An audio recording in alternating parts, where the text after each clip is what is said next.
89. Welcome in the show. Şeyleken duyguva yüreklerde İkimiz yaşamalı sevgini Arzum olup yelkenlemde Sen doğru geçiminledin Karıştın bulkün yumşak şemala Yetirdin bana senin nazını İkimiz aynı güneş asmanla Sevgi coşturuyor elimi Bu kalbim derdiken Ben sensiz yerlerdeyken Seni sevmiyorum sebepken Sana ardan köptü sebepler Sana baryan hiredim Az kıyın aslına yürerdin Düşündüm doğru yolladım O senin bakışına yüreğim erene Kalbime yazam dağıdım ey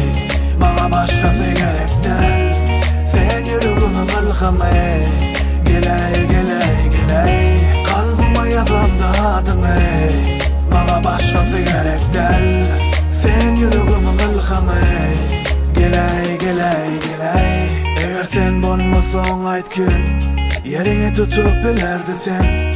Sana düşmezdi mümkün Şol kenarda seni görmesem Alın ben yüreğimi yav Ovadan gözleri yav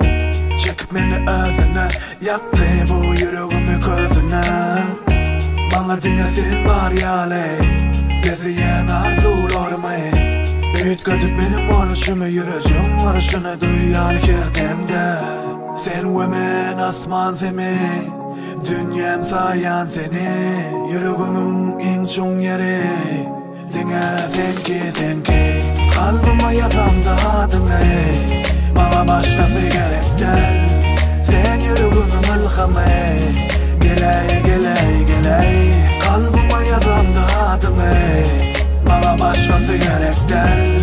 Sen yüreğimin kılgım ey Geley geley geley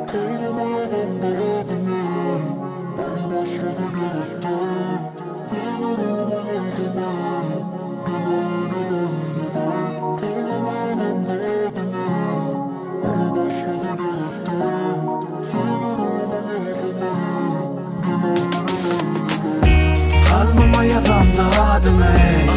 Bana başkası gerek değil Sen yüreğimin kılgım ey